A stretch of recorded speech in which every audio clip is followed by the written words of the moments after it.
Salam sejahtera. Saya Muhammad Daniel Adham Sulaiman bin Jalil ingin menerangkan secara terperinci mengenai revolusi perindustrian 4.0. Dalam dunia sedang bergerak pantas ke satu lagi fasa revolusi perindustrian yang lebih dikenali sebagai revolusi perindustrian 4.0. Revolusi didefinisikan sebagai satu perubahan asasi dalam kuasa atau struktur pertubuhan yang berlaku secara mendadak. Untuk pengetahuan semua, revolusi perindustrian 4.0 mencakupi penemuan pelbagai teknologi baru seperti analisis dan pengumpulan data, simulasi, automasi, integrasi sistem dan penggunaan robotik. Analisis dan pengumpulan data bermaksud data yang dikumpulkan dan dikaji, dianalisis untuk membentuk satu kesimpulan.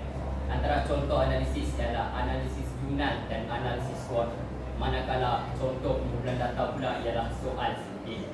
Selain itu, teknologi automasi pula bermaksud teknologi yang mengurangkan bantuan kemanusiaan. Antara contoh teknologi automasi ialah jentera dan proses kilang-kilang. Bukan itu sahaja, integrasi sistem pula bermaksud proses IT atau fasa kejuruteraan yang dikaitkan dan dengan komponen yang berbeza sebagai satu sistem besar.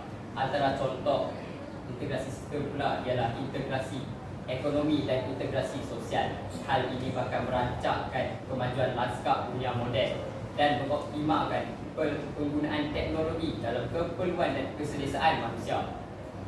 Polemik yang semakin menyerubungi rakyat Malaysia hari ini harus dikongsikan dan dibincangkan cara untuk mendepaninya. Seterusnya, saya mempersilakan saudara Ashraf untuk menerangkan sebab-sebab revolusi perindustrian 4.0 di negara kita. Silakan. Terima kasih kepada saudara Adham atas maklumat yang diberikan tadi. Seterusnya, saya akan menceritakan tentang revolusi perindustrian 4.0. Terdapat beberapa faktor revolusi perindustrian ini terjadi. Antara faktor yang menggerakkan revolusi ini disebabkan oleh keupayaan pemprosesan yang tinggi. Setelah itu, wujudnya keupayaan persekitaran digital yang memacu kepada penghasilan produk berteknologi tinggi seperti telefon pintar yang digunakan pada masa kini. Telefon pintar yang digunakan pada masa kini amatlah berbeza dengan telefon pintar yang digunakan pada zaman dahulu kerana terdapat perbezaan teknologi yang dinamik. Hal ini membolehkan telefon pintar yang kecil itu menjalankan berbagai fungsi dengan menggunakan masa yang singkat sahaja. Bukan itu sahaja, antara faktor lain yang menyebabkan revolusi ini terjadi disebabkan oleh ramai orang yang pakar dalam bidang teknologi. Oleh itu, wujudnya efek yang akan membantu melahirkan ramai lagi orang yang mahir dalam bidang teknologi ini. Sekian daripada saya serahkan diskusi selanjutnya kepada Faisal. Terima kasih kepada saudara Ashraf Sufian. Seterusnya saya Kaisar akan meneruskan. Terdapat beberapa peringkat sebelum adanya revolusi perindustrian 4.0. Ianya ialah revolusi perindustrian 1.0, revolusi perindustrian 2.0, revolusi perindustrian 3.0 dan topik yang akan saya huraikan, revolusi perindustrian 4.0. Revolusi perindustrian 4.0 ini tercipta setelah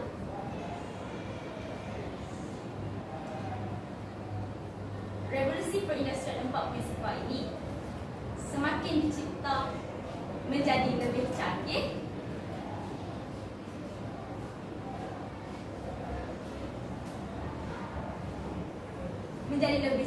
sehingga dapat memberikan impak yang positif dan negatif kepada negara.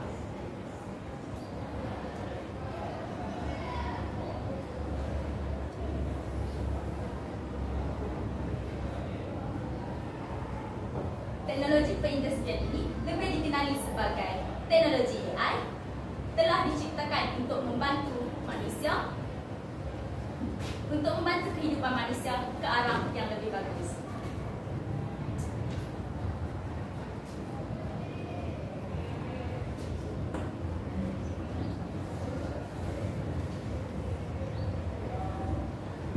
Revolusi perindustrian 4.0 yang semakin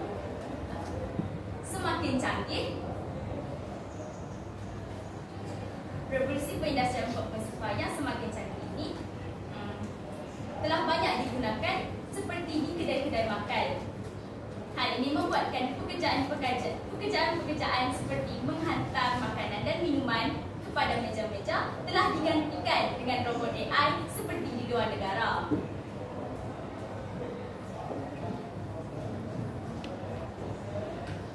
Akhir sekali, teknologi perindustrian 4.0 ini telah banyak mempunyai kedua impak yang positif dan negatif kepada ekonomi negara. Antara impak positif ialah ekonomi negara akan semakin maju dan berkembang dengan bantuan teknologi AI ke dalam kehidupan masyarakat.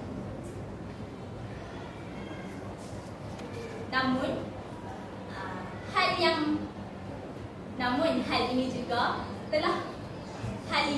terdapat perkara negatif seperti peluang pekerjaan kepada masyarakat semakin menipis kerana telah diambil oleh robot AI. Kesimpulannya, terciptanya revolusi perindustrian 4.0 ini telah banyak memberikan impak yang positif dan negatif kepada negara. Sekian daripada saya, Kaisa, akan diteruskan oleh Hasnida. Okey, terima kasih atas perbincangan yang telah dilakukan oleh Kaisa sebentar tadi. Kini tiba masanya saya untuk meneruskan perbincangan kami pada hari ini, iaitu kesan-kesan revolusi perindustrian 4.0. Revolusi perindustrian 4.0 merupakan revolusi yang tercipta hasil daripada konsep cyber fizikal. Konsep cyber fizikal ialah yang merangkumi industri dan juga, maafkan saya, revolusi perindustrian 4.0 ini memberikan pelbagai implikasi positif terhadap pengguna. Antara implikasinya ialah dapat meningkat. Cikgu, terima kasih kepada saudara Kaisa atas perbincangan yang telah disampaikan sebentar tadi. Kini sudah tiba masanya untuk saya meneruskan perbincangan kami, iaitu kesan-kesan revolusi perindustrian 4.0.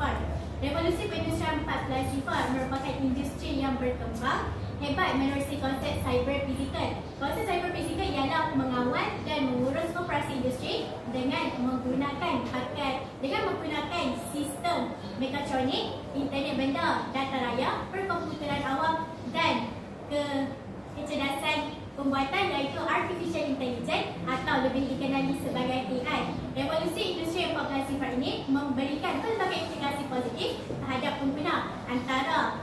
Antara implikasinya ialah dapat memudahkan proses pencapaian tanpa had. Hal ini kerana revolusi perindustrian mampu memberikan rangkaian internet yang lebih pantas untuk memudahkan proses ini. Selain itu, penambahbaikan dalam bidang perubatan. Hal ini dikatakan demikian kerana robot AI boleh mengambil alih tugasan doktor dalam bidang perubatan, terutamanya ketika melakukan pembedahan. Bukan itu sahaja, revolusi perindustrian ini dapat membantu capaian telekomunikasi dengan lebih berkesan untuk memudahkan urusan harian ketika melalui laman sesawang seperti Facebook, WhatsApp, Instagram serta laman media sosial yang lain.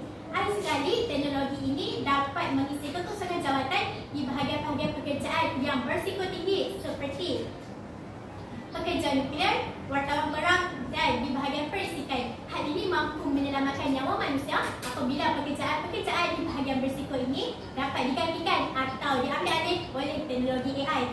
Saya juga ingin mengambil sedikit ayat daripada saudara Kaisa berkenaan revolusi industri 1.0, 2.0, 3.0. Saya ingin menambahkan sedikit tentang latar belakang revolusi-revolusi tersebut. Revolusi perindustrian 1.0 menggunakan reka bentuk mekanikal bagi menggantikan tenaga manusia. Revolusi perindustrian 2.0 juga dapat diwujudkan apabila terdapat penemuan tenaga elektrik yang memberikan produk dihasilkan dalam kuantiti yang lebih besar dan juga dapat dihasilkan melalui cara yang lebih cepat. Dan yang ketiga, hasilnya revolusi industri 3.0 apabila penggunaan teknologi reka bentuk elektronik telah digabungkan dengan reka bentuk bagi menghasilkan reka bentuk elektronik dan juga mekatronik. Itu sahaja perkongsian daripada saya sebentar tadi tentang revolusi perindustrian 4.0.